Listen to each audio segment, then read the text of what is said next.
Once again, it's on. You know what time it is. It's time to play some toss. Welcome, everyone, to episode 126 of Toss, the Tristain on Sports Show. Yes, it is your main man, T-Squared, Tristain Thomas. Thank you all so very much for joining us. This week, we're keeping it simple. We're going to talk about Bucks. One streak ends, another one begins. But what had my eyebrows raising? We're on Rodgers watch as far as the Green Bay Packers go. Some new developments. Or are they old developments? We'll discuss. And then the tall sweep. You would think I'd have smoke for this young man. But I'm not going to do that. But I do got words for one Ja Morant. Well, you all know how we get things started here on Toss. We get things started each and every single week with the state of the state, where we discuss the state of sports in the state of Wisconsin. And it is March. So you would think it would behoove me to talk some college basketball. When you think of the state of Wisconsin, most people just think about one team, and that's the Wisconsin Badgers. Now, we discussed Marquette last week on this very program. Number 6 in the country, regular season Big East champions. They'll get their Big East tournament play underway, I believe, on Thursday, as we record this program on Wednesday. The ladies fell short against Connecticut, but I still feel that they are firmly into the field for the NCAA tournament, finishing 4th in the Big East, a big win over UConn in the regular season. Again, just falling short in the Big East tournament. So Marquette's teams are doing very well. The women's team for the Badgers, that's the team that you just think about when you think Wisconsin, college basketball. It's more than one team, but that's where people's eyes usually go. And sidebar, I didn't intend to start which college basketball talk. That's not in my outline, but we're just going to hit it up really quickly. The women's basketball team for the Badgers, terrible season, just awful, just catastrophic, not even worth mentioning. And guess what? The men's team is just about the same thing. Now, they had work to do in the Big Ten tournament. I have gone on the record and saying that they need to win at least a couple of games in the Big Ten tournament to really solidify their spot. Now, a lot of prognosticators have them as one of the last 4 teams in. How? I don't really know. I mean, it's not like they've done a ton. They've had a really up and down season, but when it comes down to the close games, they just have not been able to close it out. They've not been able to execute. So they had work to do. Now their Big Ten tournament play started, then ended.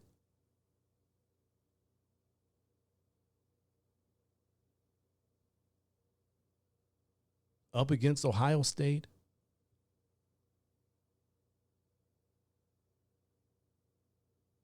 Opening round of the Big Ten tournament. And they proceed to get their asses whooped. They were down by as many as 27 points to Ohio State. Just remember, Wisconsin was a 12 seed. Ohio State was a 13 seed in the Big Ten tournament. Both teams far under 500 during the regular season of the Big Ten. But yet, somehow, some way, as I said before, prognosticators had Wisconsin as being one of the last 4 teams in. You're talking quite possibly being in that range of being in the first 4 slate of games next week. But they lose to Ohio State. They had a flurry at the end, and they came back, and they made it close. But realistically, they got the brakes beat off of them from the word go. Waited too late to play as if their season was on the line and they got beat. Now they're going to sit there and nervously sweat Selection Sunday out. And quite honestly, if you're talking to me after this, they don't deserve to be in. For me personally, they have not done enough this season to say we are a tournament team.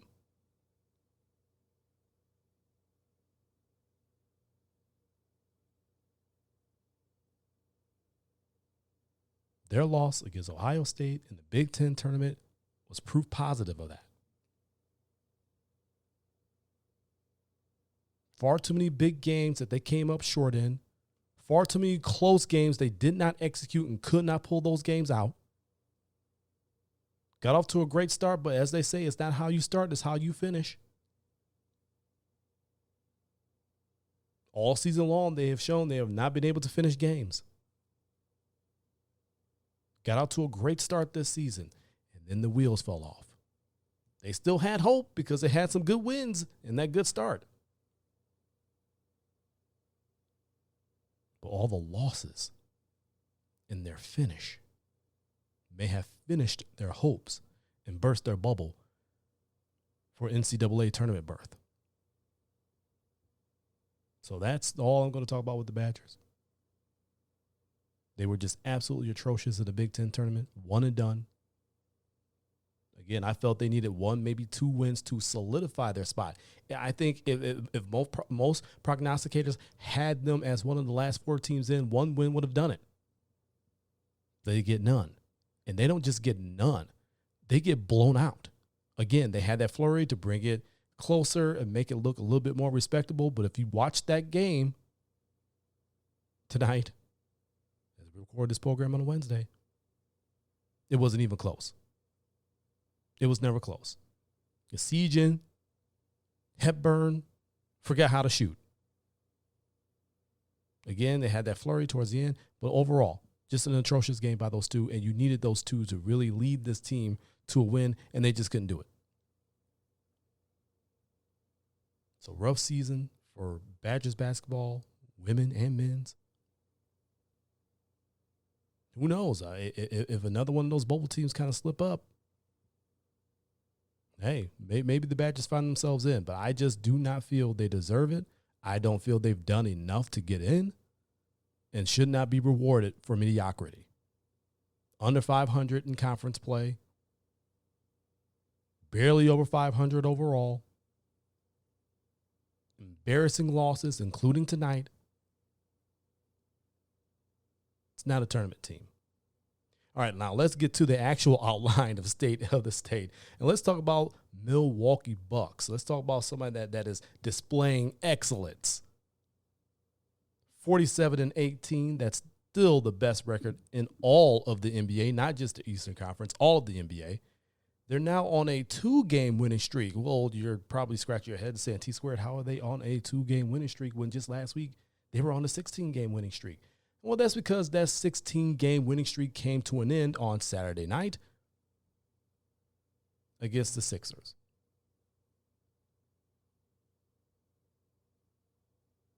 And it did not have to end. It ended because of an eyebrow-raising quarter that tends to be a little bit of a trend. In that fourth quarter against the 76ers, I mean, it seemed like the Bucks were cruising. But in that fourth quarter, really after halftime, you can see the Sixers start to gain a little bit more confidence. They started to cook a little bit. Fourth quarter, they turned it all the way up. They were really cooking.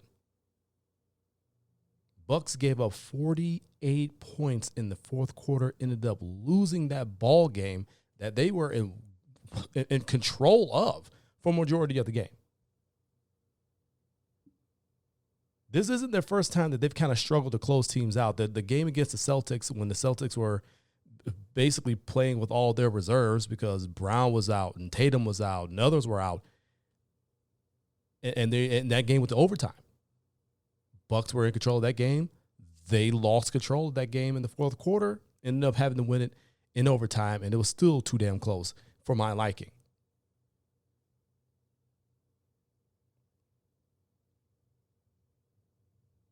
Remember last season, it was kind of like that third quarter that they just kind of just lost it, and it was consistently bad. It hasn't been too frequent, but it's been frequent enough to raise my eyebrow. These fourth quarters or after the half,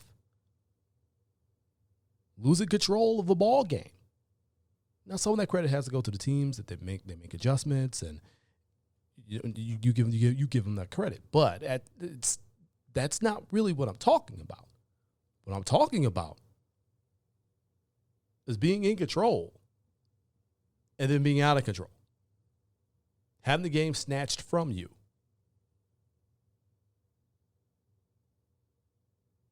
That's what we saw on Saturday night. That's what we've seen in multiple games throughout the season. Hell, they had trouble closing out the Washington Wizards. That was just the night after they had gotten beat by the Sixers. Had to go on the road, go to D.C. They won that ball game. But they had a little bit of trouble closing them out.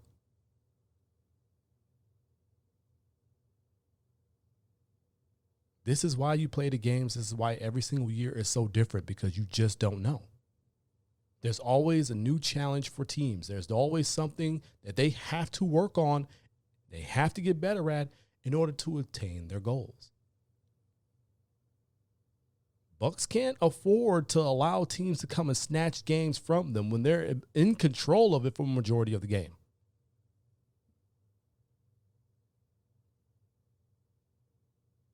That's not going to win you a championship. That's going to lose you one.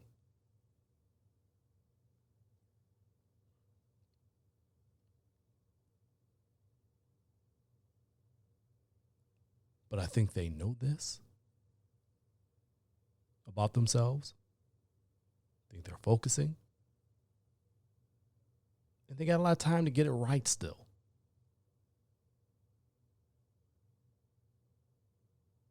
We're in March. It's the last month, the last full month of the regular season. Because come April, the Bucks, they've got 5 games. And then it's showtime. Playoffs.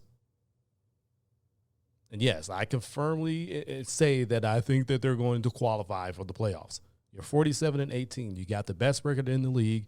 You continue to win. Yes, you got your win streak snapped, but you bounce back with 2 wins against, obviously, it's against the Wizards and the Magic, but it doesn't matter. A win is a win. And you need to have those wins in order to qualify for the playoffs. So I feel confident that they will qualify.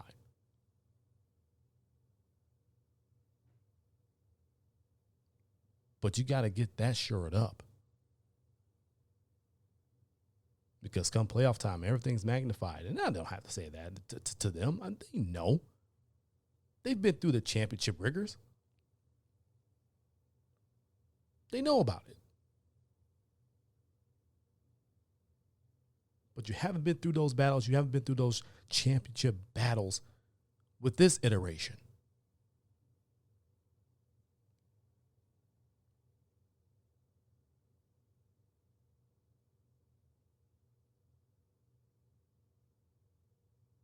It's a wee bit concerning. But as I said before, they still got some time to get it right. So we'll be watching that. Hopefully they do. Can't afford to be coughing up games because it makes you real nervous come playoff time. Can't be coughing up those games. You can't give just not even a sliver of confidence to other teams because anything can happen in a 7-game series. But I think the Bucks will shore it up. They'll get it right. They'll be good. They are good. 47-18, best in the NBA. Continuing here on Toss, State of the State. Let's go to Rodgers Watch. I almost called it Favre Watch because it has gotten to Favrean levels of division. I've said it before, and I'll keep saying it. It has gotten to far-beyond levels of division between actual Packers fans and fans of the player. But I digress. Rodgers watch. I said in the teaser, some new developments, or are they old developments? What is the team that we've been hearing attached to any sort of Aaron Rodgers trade?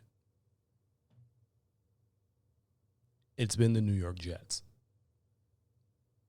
New York Jets courted David Carr, visits and dinners and discussions. But I think David Carr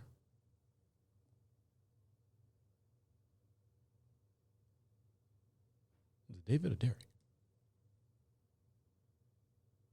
Anyway, I get him and his brother mixed up sometimes. But either way, I think he kind of sensed that nervousness. I think he kind of sensed that trepidation about making a commitment to a different quarterback, I don't even want to say a free agent quarterback, because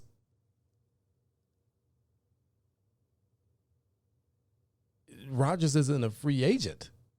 He's still under contract with the Green Bay Packers. So I think he kind of sensed that trepidation of making a commitment, not really knowing everything about the Rodgers situation. Is he going to retire? Does he want to play still? Does he want to go back to Green Bay? Would he like a trade? They don't know all those details. So I think he kind of sensed that, and he decided to go and sign with the New Orleans Saints. And I'll say this about that. Jameis Winston, I think he can still play. I think he gets with the right system. He gets with somebody that can keep those turnovers down. If he could just be healthy as well.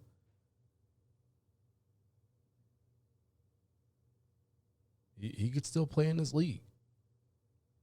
It's a shame that he lost his job because he was injured. You really shouldn't lose your job if you're injured, but that's what happened. Paging Wally Pipp.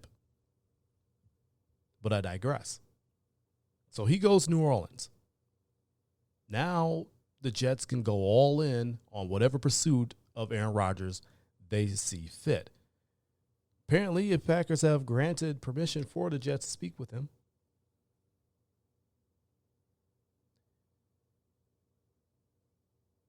Jets brass, including owner Woody Johnson, have gone to California to Rodgers' home, speak with him. But again, still don't know whether or not he wants to play. And for someone who doesn't want to drag this on, again, season ended in January. We're now in March. It's already starting to drag. The draft is next month. So it's already starting to drag just a little bit. I know, again, and I said it last week, respect the process. Everyone goes through a different process. I feel that the Packers did not respect Favre's process. I think they were badgering him for a decision when he was still trying to cope with the emotions of throwing a pick in overtime, allowing the Giants to get in field goal range, kick a field goal, go to the Super Bowl, win that Super Bowl against the undefeated Patriots. He was still trying to cope with that. It was very emotional, and I think he made an emotional decision, a decision that he did not want to make. He made the emotional decision to retire. Then all of a sudden that summer, oh, you know what? I'm ready to play. When the Packers had already committed to Aaron Rodgers and moving on, and we know that entire mess. There's also reports out there of the general feeling that the Packers are just hoping that he either wants to retire, Aaron Rodgers does, or he wants to be traded.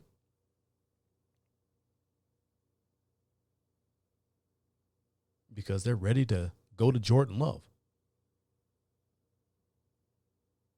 And I'll say, just what people that I've spoken with, again, don't really get that general sense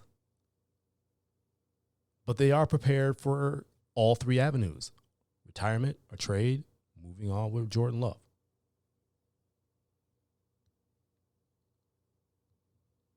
Excuse me, a retirement, a trade, or, and moving on with Jordan Love, or Rodgers returning and being the quarterback of the Green Bay Packers. They're preparing for every single scenario.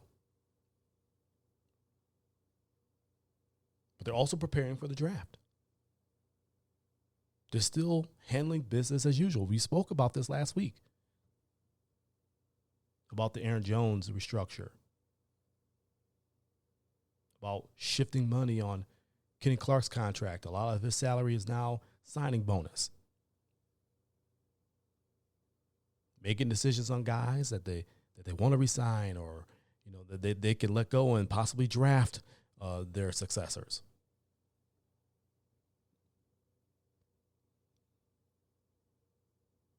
Rodgers still has no decision. It's a big piece of the Green Bay Packers. Obviously, it's a big piece of any franchise, a quarterback.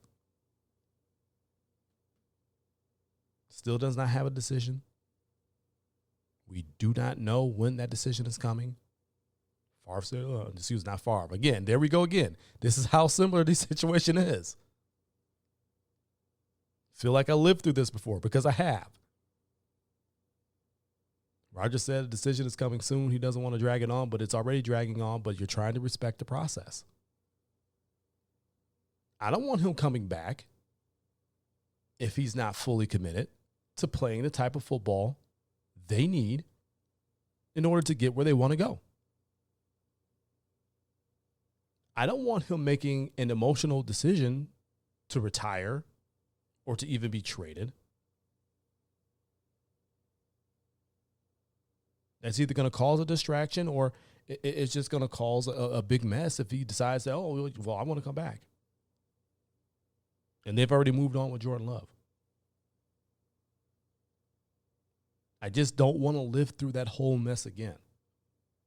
So you respect the process, but at the same time, you kind of brace yourself and trudge through all the drama. It just continues. But my general sense is Packers are prepared for all avenues.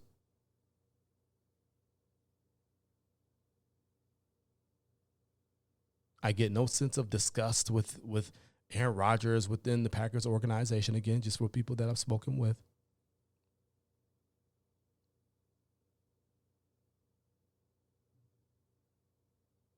But the drama does continue. Still no decision. Respect the process, but hope for a decision soon. And that's the state of the state. Badgers, their tournament hopes were hit hard, and they only have themselves to blame. The Bucks, 47-18, best in all of the NBA. Giving up 48 in the fourth quarter ain't going to win you a championship, though.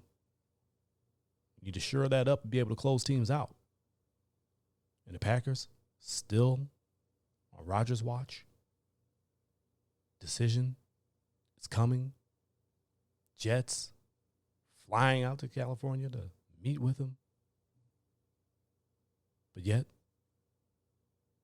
no decision yet. It's time for us to run the toss sweep.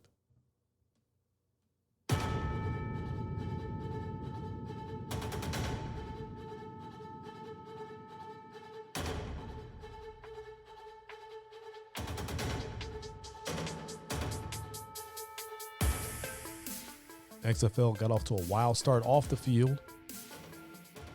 But man, the ball on the field was good. Read my week 3 thoughts on the XFL in the Toss blog over on tossnationmedia.com. That's tossnationmedia.com.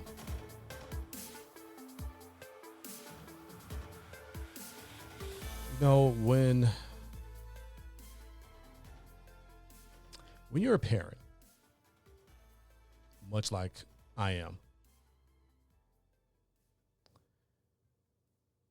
and your child does something that is less than stellar, let's just put it to you that way.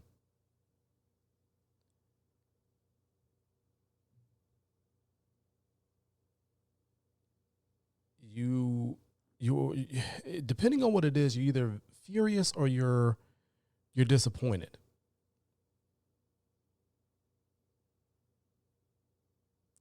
Because you think about the ramifications of that. If this behavior goes unchecked, it's just going to create something that's just going to be a problem for your child and for society.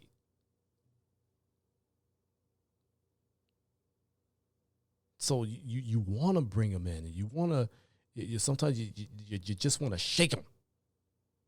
Say, stop doing that, but you can't do that. No matter how mad you are, no matter how disappointed you are, you can't do that. But you just try your best to bring them in and just let them know why this behavior is not acceptable, and that you just love them so much that you have to do this. You have to correct this behavior. You have to let them know that this is not right. This is wrong. And you have to stop before you hurt yourself or you hurt somebody else or you do something that you're just going to regret.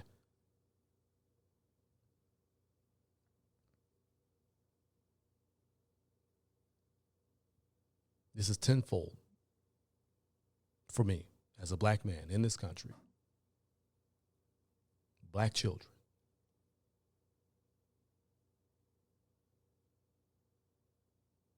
Because there is so much that society wants us to be. They want to paint us as something.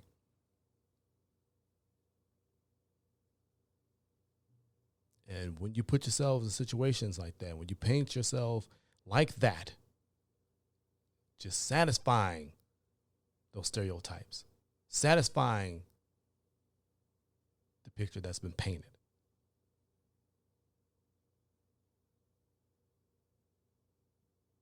There's a lot of people online that are dogpiling on Ja Morant.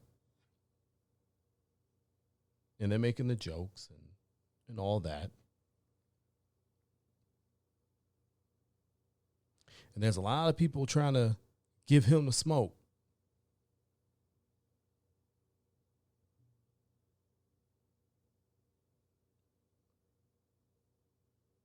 When that original story of the red beam came through, I was furious. Why are you doing that? There was an investigation and there were no charges pressed, and he wasn't charged. And then months later, you get the story about him punching a 17-year-old and going to his home and coming back out with a gun visible in his waistband. It's an intimidation tactic. Again, police investigated. He was not charged. The same damn week that story about him hitting a 17-year-old and coming out with a gun in his waistband comes out, he decides to go on Instagram Live in the club. Okay, cool, fine.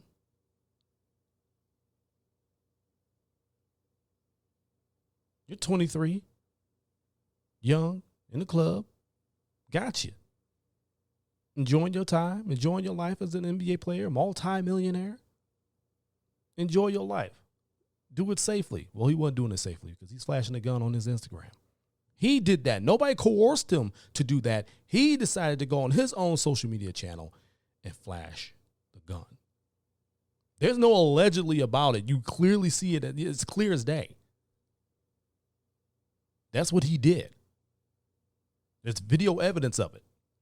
I know people say allegedly to kind of keep them out of the legal troubles and all that. And I'll say allegedly, but we all saw the video.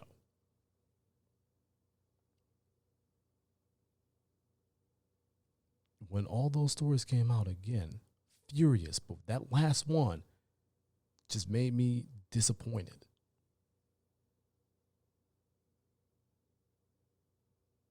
Because this kid, this young fella, this young man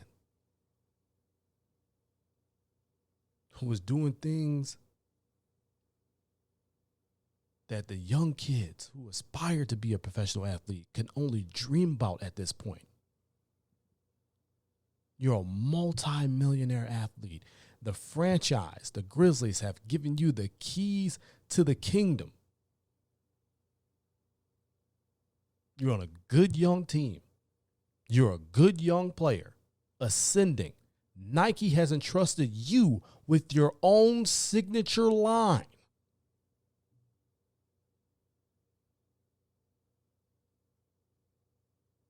So you have a brand that has put trust in you. You have a franchise that has put trust in you. And whether you like it or not, because you are in the public eye, you have influence, you have young eyes on you, and they have put their trust in you.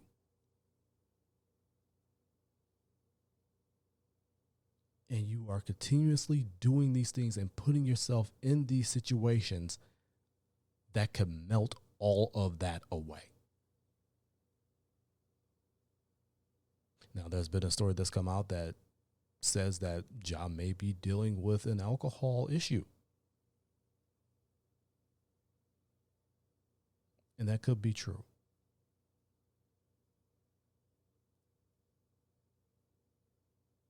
But what I'll say is that as a young black man who is achieving so much, so young and so fast, you do not need to perpetuate a lifestyle that you are not ready for the consequences of.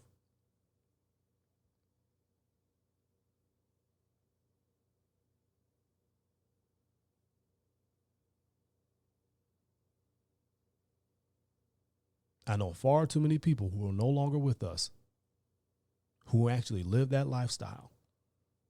And that lifestyle is what took them out.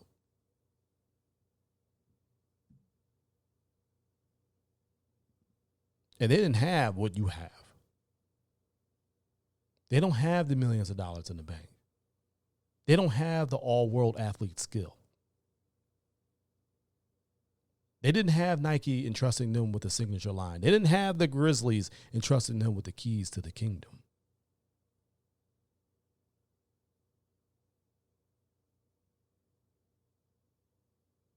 But one thing they did have was the young eyes and ears within that neighborhood.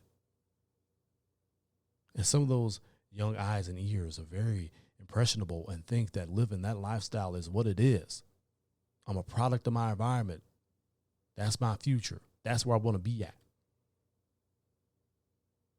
And it continues a vicious cycle. But instead of continuing a vicious cycle, use your power for good. It's one thing to be a gun owner. Be a responsible gun owner. Don't be walking up into the club, flashing it on social media, paging Plaxico Burress. Just be glad you didn't shoot yourself or someone else.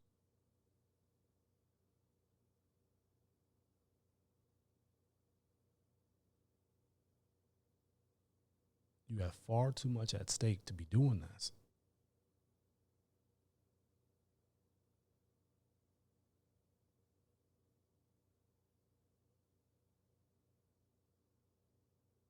Whoever is in your circle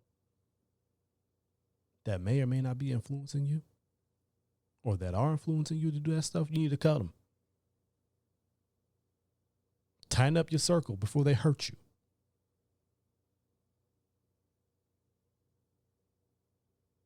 I hope his loved ones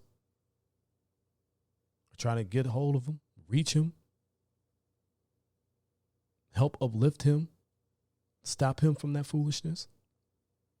If it is an alcohol problem, I hope he is getting the help that he needs. My father, a Navy SEAL, he too had an alcohol issue. It's one that he battled as long as I knew him.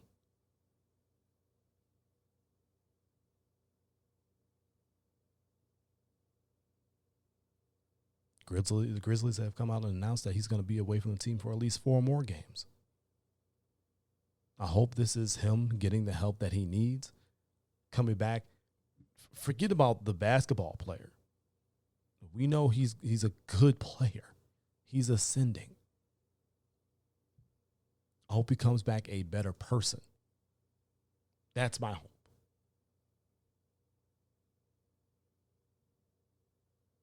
Because the lifestyle that you're trying to live, that only ends one way.